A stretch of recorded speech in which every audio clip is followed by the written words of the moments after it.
2, 3, 4, 5, 6, 7, 8, 9, 10. 8 stays an aye, so 1, 2, 3, 4, 5, 6, 7, 8, 9, 10.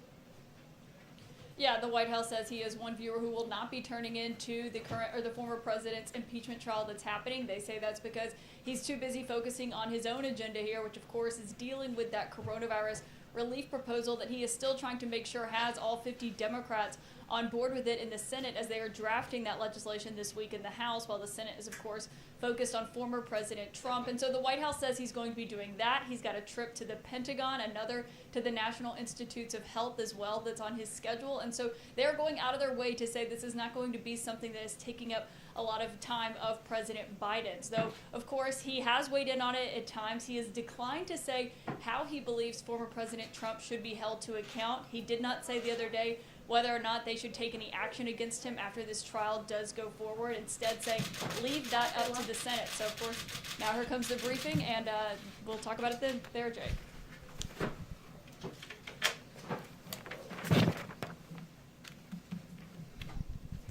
Hi, everyone. Happy Tuesday. A couple of things to just update you on the top. As we've discussed previously in this room, the President and the administration are making the case directly to the country about the need to pass the rescue plan so we can finish the job and get $2,000 into the pockets of working families, so we can reopen schools safely, and so we can get economic relief to struggling Americans and communities.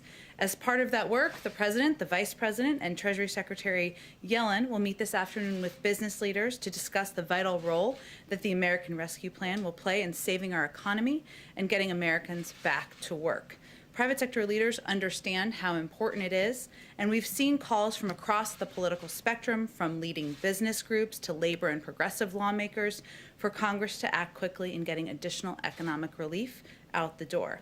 These calls have been echoed by leading experts and economists who have praised the plan, including top economic advisors to the last 4 presidents, both Democrat and Republican. And analysis after analysis has shown that the economic cost of inaction would be incredibly painful for the American people, something we saw last Friday with the latest month of weak job numbers. But they also know that we have a way to help workers and get our economy back by passing the rescue plan. So a couple of pieces of economic data you all may have seen. A CBO projection last week found that it would take the economy 4 years to bounce back and return to full employment without the rescue plan. Studies by the Brookings Institution and Moody's Analytics found that the economy could recover from the pandemic and return to full employment by the beginning of next year if the rescue plan is enacted. Moody's also found that passing the rescue plan would double economic growth, returning the economy to full employment a full year faster. A couple of other updates from our COVID team. You may have also seen this. Jeff Zients, the COVID coordinator, made a few announcements earlier this afternoon.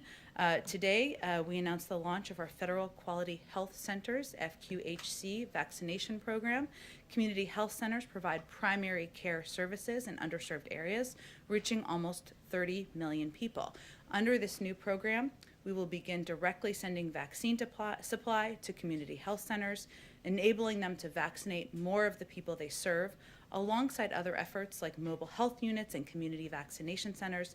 This announcement is another tool we are providing to state and local leaders in their work to reach underserved and hardest hit populations. Importantly, this program grew in part out of a suggestion from House committee chairs that the President had, of course, had a meeting with them on Friday, but even discussions prior to that. And he informed them during a call this morning that this program would be rolled out. Let's see, last few pieces.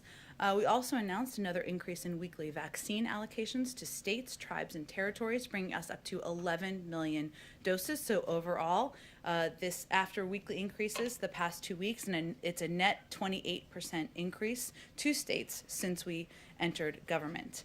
These announcements convey our steady drumbeat of progress and action by the federal government and our whole of government pandemic response. The President also will meet with members of the COVID response team in the Oval Office today to discuss their work and the next steps in shutting down the virus and getting American life back to normal. Last thing, I've noted a number of times, and some of you have asked about our progress and efforts on confirmations. We're pleased to see Dennis McDonough confirmed last night with 87 yes votes as the new Secretary of Veterans Affairs, and he, of course, is being sworn in today. We also would just like to reiterate the importance of getting our nominee, the President's nominee, to lead the Department of Education, Miguel Cardona, confirmed, obviously at a time where the American people are focused on the reopening of schools, focused on doing that safely. This is a step that Congress could take. He's obviously a pivotal and key partner in ensuring we can get that done swiftly and safely. With that, Alex, let's kick it off. Thanks, Jen. I wanted to ask you off the top about the attempted hacking and poisoning of the Oldsmar, Florida water supply. Does the White House have any details on who committed the hacking, and is there any plan for review of water supply stations across the nation or an effort to shore up those the cybersecurity measures at those stations? Well, as was announced earlier today, the FBI and the Secret Service, of course, are undergoing an investigation. That's something we'd certainly defer to them on any specific details of their findings of that investigation. I will say, broadly speaking, that the President, the Vice President, members of our national security team are focused on elevating cybersecurity as a threat that has only increased over the past several years. That's why they've made it an across government focus on why he has elevated positions in the White House and other parts of our government. And then can you share any details on the President's visit to the Department of Defense? What will he be discussing with Secretary Austin? Sure. The President will visit the Pentagon tomorrow, where he will thank the men and women serving our country and keeping the American people safe. As the first president in 40 years with a child who served in the military, he has a personal connection to the important role of the work of the military, the men and women who serve. He will also discuss the vital role of the Department of Defense in our national security, talk about the significance of having the first African-American Secretary of Defense in history leading the department. The visit has special resonance coming during Black History Month. Over 40% of active duty forces are men and women of color, and you will hear President Biden pay special tribute to the rich history of Black service members tomorrow. Any new policy rollouts tomorrow, or is it just? He will certainly, as I noted, talk about the important role of the Defense Department in our national security, but we will have more to share about that as we get closer to his visit. Go ahead. Oh, let's go. Jeff Reuters, I promised you. Go ahead. Thanks, Jen. Can you tell us how the CEOs were chosen for today's meeting with President Biden? I see some diversity in that group, which isn't always common at the top echelons of corporate America. Was that one of the factors? Far too uncommon, yes. Is that one of the factors, and how did you go about choosing them? Well, first I would expect that this is the first of many engagements the President will have directly with leaders from the business community, and this was an opportunity to speak directly with some who are major employers in the country, some who are leading the Business Roundtable or other organizational kind of business groups where they speak to many business leaders across the country. So this was an opportunity to have a smaller meeting, it's only about half a dozen, as you know, and discussion about the American Rescue Plan, how it will impact workers and American families, and how they can work together to get people back on their feet. Specifically, Walmart and JP Morgan, what is the President's ask of those types of companies for this?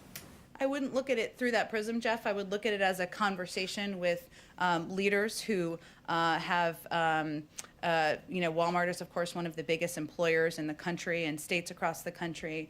Obviously, Jamie Dimon is somebody who has been in the business sector for many, many years. So it's more of a discussion about the country and the economic downturn that we've gone through. The president wants to lay out all of the specifics of his plan, hear feedback from them, as he has with many different groups over the past couple of weeks. Just one other econ-related question. Did the White House ask OMB Director nominee Neera Tanden to apologize to Republicans in her testimony this morning? And how confident are you about that nomination now? Well, the president wouldn't nominate anyone he wasn't confident could get confirmed and didn't deserve the consideration and confirmation of Senate Democrats and Republicans. We certainly did not ask her to make any specific comments in her testimony today. Go ahead, Kristen. Thank you, Jen. A couple of questions on the impeachment and then the COVID package that President Biden is proposing. First, on impeachment. Today there's going to be a debate over the constitutionality of the process, whether it's constitutional to try to remove from office a former president. Does President Biden have any concerns that this trial could set a dangerous precedent for the institution of the presidency? Well, President Biden, we put out a statement following the conclusion of the House vote just a couple of weeks ago, and he made clear in that statement that he felt the process should proceed as history, and many laws predetermine, and he is going to wait for the Senate to determine the outcome of this. But his view is that his role should be currently focused on addressing the needs of the American people, putting people back to work, addressing the pandemic. Does he see it as constitutional? I don't think that's for me or us to opine on. Obviously, he said that the process should proceed, and it's doing exactly that. Let me ask you, as millions of people tune in to watch this trial, presumably throughout the week, they're going to see the former president's lawyers argue, based on the briefs that they have filed, that some Democrats have used incendiary rhetoric. They are going to point to Representative Maxine Waters, for example, who in 2018 called on supporters at a rally to confront and at one point harassed Trump officials over their support of the child separation policy, the zero tolerance policy. That's something that Cedric Richmond said she had a constitutional right to express those views. So how does the White House view that as any different?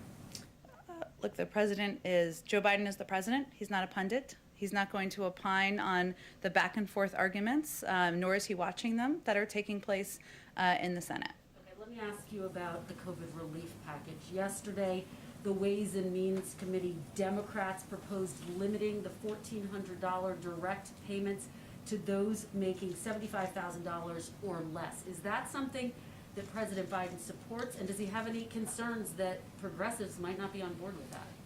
Well, the president has conveyed from the beginning of this discussion that he's open to having a discussion about the thresholds.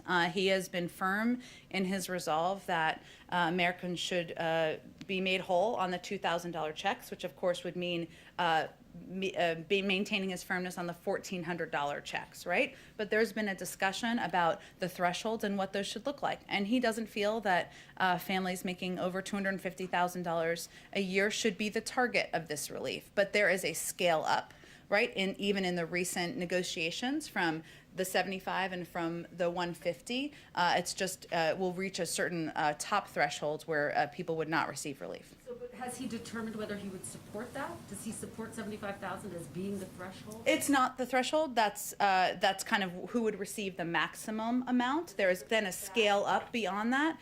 These negotiations are ongoing. We certainly support the discussions as they're happening, and certainly his view is that he's open to the discussion about making them more targeted and ensuring that people who need relief the most receive the relief.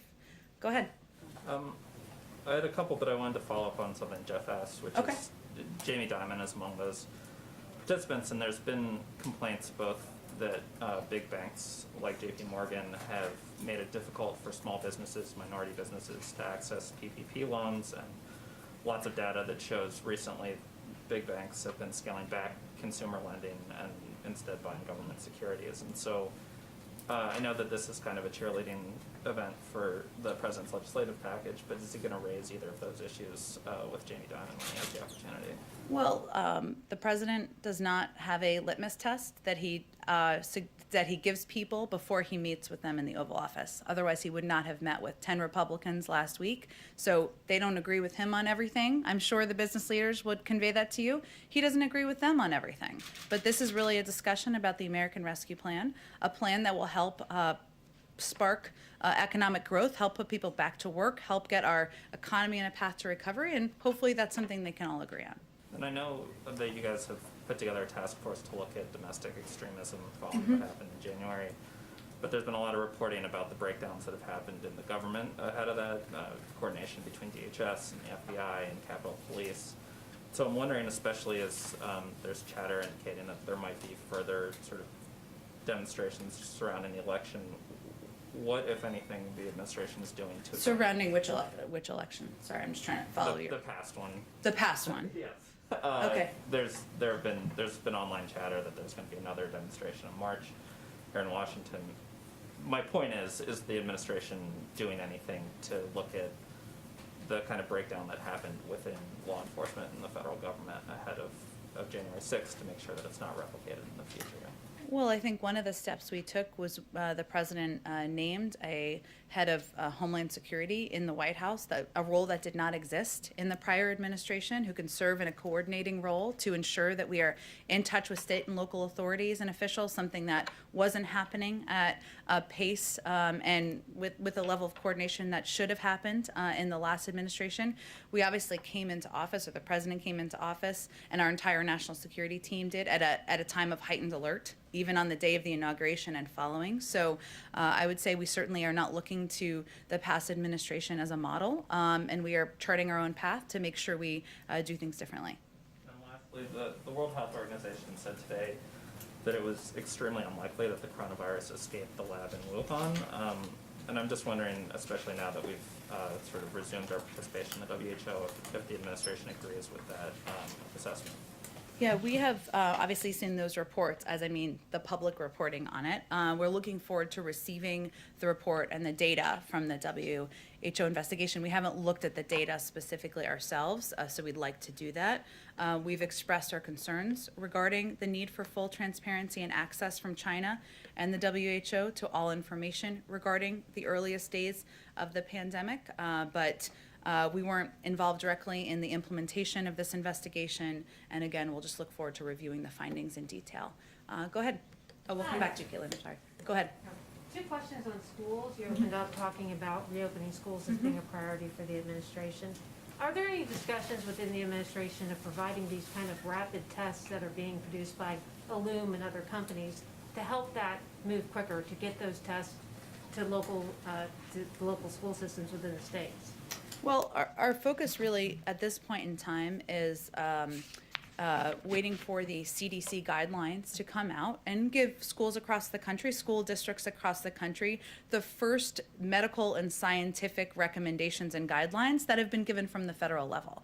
And obviously, once those are put out publicly and concluded, we will look for ways to work with states to ensure that schools are getting the resources they need. That's part of why we proposed funding in the American Rescue Plan, but we want to wait to see what the health and medical experts have in those guidelines to ensure we're directing those resources in the right way or working with states to do exactly that. Secondly, on President Biden's transgender rights executive action, specifically when it applies to high school sports.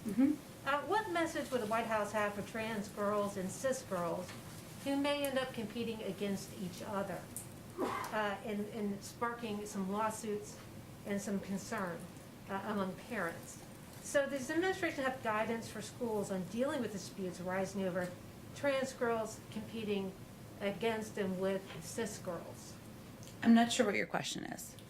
The president's executive order had. I'm familiar with the order, but what was your question about it? My question is, does the president have a message for local school officials on dealing with these kind of disputes that are already starting to arise between, trans girls who are competing and cis girls in a level playing field, particularly in high school sports when it leads to college scholarships? Is there any kind of messaging or clarification that the White House wants to give on the executive order? I would just say that the president's belief is that trans rights are human rights, and that's why he signed that executive order. And in terms of the determinations by universities and colleges, I would certainly defer to them.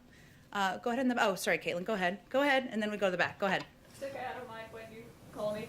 I have 3 quick questions. One on what Democrats have put forward with these stimulus checks. It's not changing the income cap. So instead of limiting it from the $75,000 to get the full $1,400, that's staying where it is. President Biden had said he was open to targeting that. So did he sign off on what the Democrats have now put forward? You mean where the cap stops or where the threshold stops at the top? The cap stops for the full $1,400. Right now it's $75,000 as opposed to $50,000 or what others like Joe Manchin had proposed. So did he sign off on the latest proposal from them yesterday? Well, his proposal was originally 75, right, and 150. And he's open to targeting, which it still will be targeted, because it's about the question of what the threshold goes up to, right? Because prior, in earlier proposals, it had a higher threshold where it went up to a higher income level for families where they would get some version of a check, not the $1,400, right, but a smaller version. So He's fine with not bringing down that cap at the $75,000 to a $50,000 like others had proposed. he supports that. Where the status of the negotiations is at this point, yes, of the $75,000. Okay, my second question is, we had the acting attorney general ask all of the Trump-appointed U.S. attorneys to resign from their post, with the exception of 2, the one overseeing the beginnings of the Russia probe and the one overseeing Hunter Biden's tax probe. Can you comment on that? As you know, this has been commonplace among previous administrations, and we look forward to working with the Senate to swiftly fill these openings in the coming weeks. The president has also made clear that he wants to restore the independence of the Department of Justice and to ensure it remains free of any undue political influence. That will be helped when our Attorney General is, of course, confirmed. But the decision to leave 2 U.S. attorneys in their roles is a reflection of that commitment. Okay, so he had no conversations with the acting attorney general about the 2 who remained in their post? In what way? You mean who would leave? President Biden didn't have any did he have any conversations with the acting attorney general about leaving the U.S. attorney in Delaware and Connecticut in their post? These were decisions that were made in order to fulfill his promise of maintaining independence and ensuring that he sent that message in every action that was taken. Okay, and my last question, I know you said the president is not a pundit. I think we all agree with that, understand that, but he is the first president to be in office and have a former president, his predecessor, go and face an impeachment trial just down the street. So how can he not weigh in on whether or not it's constitutional, given he is the current office holder, and the questions of what precedent this sets and whether or not he agrees that it's constitutional? Well, again, this is obviously a big story in the country. No one's denying that here, and there's certainly going to be a lot of attention and focus on it. But our focus and the president's focus is on putting people back to work, getting the pandemic under control, and that means we're not going to weigh in on every question about the impeachment trial, and we don't feel it's necessary or our role to do that. Go ahead. Couple topics, I'll get through them quick. The CBO is projecting that raising the federal minimum wage to $15 an hour would lift 900,000 people out of poverty, but it would cost 1.4 million jobs. That is a difference of 500,000 people. What happens to them? I would also say that in the CBO findings, I should say, that they've also concluded that 27 million American workers millions of low-wage workers, I should say, 27 million American workers would be able to would help get them out of poverty. So there's a huge impact of raising the minimum wage. That's why the president supports it. There are also many other economic studies that show that raising the minimum wage has minimal impact on employment. A study of U.S. state-level minimum wage changes over 4 decades found that the number of jobs remained essentially unchanged over the 5 years following the increase. So the president supports it because he believes that raising the minimum wage is something that American workers, American families deserve, and that lifting 27 million American workers out of poverty, reducing inequality, would be a very positive step for our country. And once there's an agreement, does President Biden support sending stimulus benefits to undocumented immigrants? Again, I don't. If somebody has a Social Security number, like a child or a spouse, then they would be eligible. But he supports sending benefits to people who are eligible as a part of his proposal. Okay. And then on transparency, I have a very specific question about Okay. Executive Order 13891. One of the president's executive orders on the first day revoked a policy that required federal agencies to post their guidance on a searchable database.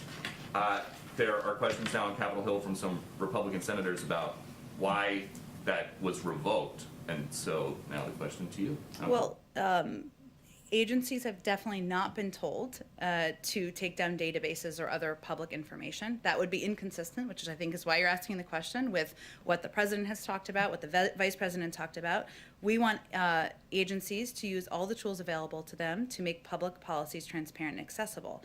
However, this executive order was revoked because it created unnecessary hurdles and cumbersome processes for agencies that wanted to get guidance out to the public. In some cases, it was resulting in the delay of information going out more publicly by a couple of weeks or even a couple of months. That's obviously not acceptable, and we want it to be more efficient than that. And one quick one on conflicts of interest and some reporting that's been done by our colleagues at other networks. The president's son-in-law, Dr. Howard Krein, was advising candidate Biden on COVID-19 response while he was investing in companies involved with the COVID-19 response through his company, Startup Health. Dr. Krein has been at the White House since the inauguration. Is he still advising the president on COVID-19 response? Well, Dr. Krein is his son-in-law. The Which is president. why there are questions about a potential conflict Well, of and I think interest. he was here because the president was inaugurated recently, which is understandable. The president has made clear that there will be an absolute wall between him and any businesses connected with his family members. And as he reiterated just last week, no family member is going to have an office in the White House or be involved in any government policymaking. That applies to his son-in-law and applies to every single member of his family. Just from a broad perspective, though, like the 30,000-foot view of this, candidate Biden was very concerned about the last president's potential conflicts of interest. At one point in 2019, he tweeted, "Hosting the G7 at Trump's hotel, a president should never be able to use the office for personal gain." So how is the White House going to guarantee to members of the public that nobody in the family is using the office for personal gain? We've put in place stringent policies in order to ensure that it is not being used for personal gain. There's not a single member of the family who is employed at the White House, will have an office in the White House, or will benefit financially. And those are strict ethics requirements that have been put in place and the president has approved. Go ahead. Thank you. Two questions, if I might. One, on the president's stimulus package, you've been arguing consistently that his goal of unity doesn't mean creating a one party, right? And you also point out that there are polls supporting what he's trying to get out there. But what is his bottom line for showing that he has really tried for unity? Would there be one Republican senator would be enough? Would zero be enough? Like, would he be happy if no Republican senators support his bill? I guess that's what it boils down to. Well, the president is certainly hopeful that the process that's underway now, the markups that are happening in the House, the markups that will then proceed in the Senate, will provide an opportunity for Republicans, Democrats of all different political stripes, to put their ideas forward and have those ideas considered. At the end of the day, his view is that urgency is his first priority here, and that the American people, people who are concerned about getting food on the table, 1 in 7 American families, people who are worried about reopening schools and getting their kids back in the classroom, people worried about whether their grandmother and their cousin are going to get vaccines, that's where his priority is. So the question really is, if 74%, depending on the poll, of Americans, including the majority of Republicans in some polls, support this proposal, support the components of this proposal, then why aren't more Republicans supporting it? We certainly hope they will, and welcome them to the table. Go ahead in the back. I did have one other small, Sure. if you don't mind. This is literally a housekeeping question. Okay. People keep saying Literally housekeeping. housekeeping, Yeah, this is okay. actually housekeeping. Okay. You're probably going to say it's I'm very interested to hear what this is, but go ahead. You're probably going to say it's the airplane question today, but I certainly am not. I've learned my lesson on that it's one. not the airplane, I promise you, but it's close to the ground. President Trump, former President Trump, he broke tradition by not having his predecessor have a portrait hanged up here. That, as far as I understand, that was something that was considered totally the normal thing to do. Will President Biden be inviting his predecessor to hang up a portrait somewhere? And will he get the Obamas back in to finally get their ceremony? I have no portrait revealings or portrait plans or portrait events to preview for you, but I have not been given any indication that we would break with tradition in that regard. Go ahead. Thank you, ma'am. This is distinctly not an impeachment question, but. Okay. It can be an impeachment question. You can ask whatever you want. Go ahead. Thank you. Does the president believe that former President Trump engaged in insurrection as described in Section 3 of the 14th Amendment? The president has put out multiple statements conveying that what the president did and his words and his actions were, and of course the events of January 6th, were a threat to our democracy. But he ran against him because he was concerned that former President Trump was unfit for office, in part because of his past history of invoking violence around the country. So President Trump is not here because, former President Trump is not here because President Biden defeated him. More of the American people voted for him. And now his focus is on delivering on his promises to the American people. On an unrelated note, where does the president stand on an effort in California to recall Gavin Newsom? I have not spoken with the president about the recall, I should say, or the efforts to recall former Governor Newsom. Obviously, he is somebody who he has been engaged with in the past. They have a range of issues they have common agreement on, from the need to address climate change, to put people back to work, to address the COVID crisis. We remain closely engaged with him in his office. Go ahead. Thank you, ma'am. I've got a quick personnel question and then 2 follow-ups. About a year ago in March, President Biden said that Beto O'Rourke would be helping him when it came to his push for gun control. Does Mr. O'Rourke have any official role here at the White House, or has the president discussed anyone with him? He doesn't have any official role. Obviously, the president spoke that back then during the campaign, and I know still has admiration for the role that Beto O'Rourke played in elevating the issue of gun violence and the need for gun safety measures, but I don't have any personnel announcements to make. And then you talked about hopes for transparency from China, and you talked about the need to get that data from the World Health Organization. Earlier in the pandemic, April and May, there was a lot of criticism that the World Health Organization was praising China for its transparency at a moment when China certainly wasn't. Are there any type of reforms now that the United States has rejoined that President Biden would like to see from the World Health Organization? Well, one of the reasons, of course, that we want to take a look at the data ourselves is because we were not involved in the planning and implementation of the investigation. We also feel, of course, we rejoined the World Health Organization, but that it's imperative that we have our own team of experts on the ground in our embassy in Beijing and otherwise to make sure we have eyes and ears on the ground. But I don't have any more reforms or anything to announce for you at this point in time. And then back to the CBO report that Peter was asking a second ago. Yep. Is there a specific plan for anyone who would lose their job if the minimum wage is increased, or is it just a hope that CBO is wrong about those numbers? Well, remember that the plan, the American Rescue Plan, why there was a score of any component of it, would put millions of people to work. And that is also something that outside economists and many studies have shown. And so our whole objective here is to make sure, make sure we are getting people the assistance they need, make sure we are putting vaccines in the arms of Americans, and make sure we are, reopening schools. And let me just remedy something I just said.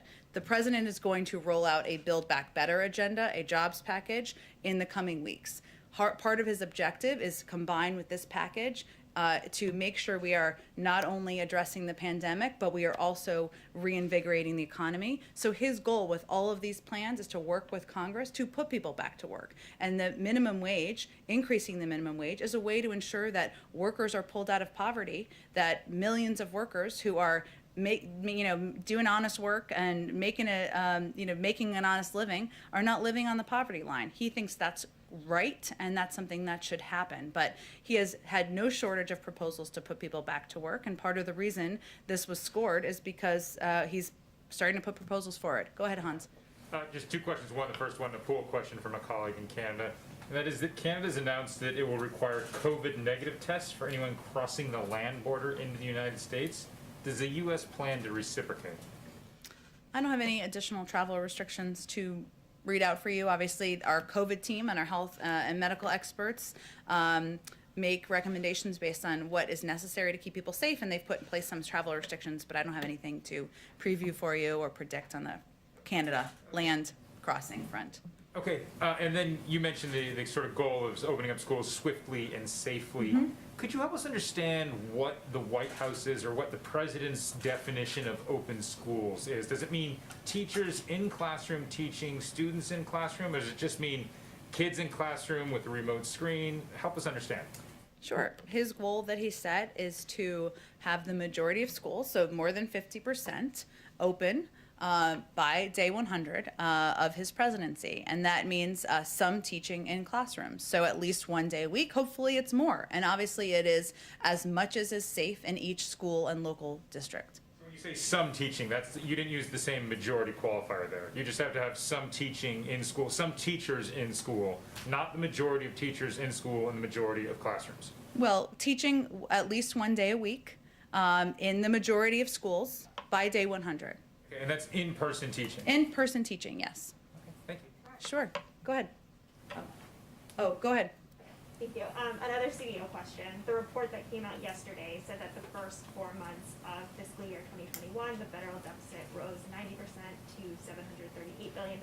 Obviously, we've seen economists saying that it's better to do too much than nothing at all, but Republicans are expressing sticker shock. So I was curious what the president's plan was to decrease the deficit once the pandemic has abated and the economy is stabilized. Well, one thing that could happen is that the tax cuts for the highest income could be rolled back, and there's kind of a newfound concern about deficit reduction among some who supported those tax cuts. So, that's one suggestion. But the reason that the president and members of his economic team feel that a package of this size is so essential at this moment is because we are dealing with a pandemic. We are dealing with an economic downturn. People are suffering. The American people need assistance. And this emergency relief is something that the cost of doing nothing or the cost of doing too little is the greater risk, in his view and the view of many economists, and including his Secretary of Treasury. Thank you, Jen. Oh, thank you, everyone. I know you have to go. We'll do this again tomorrow.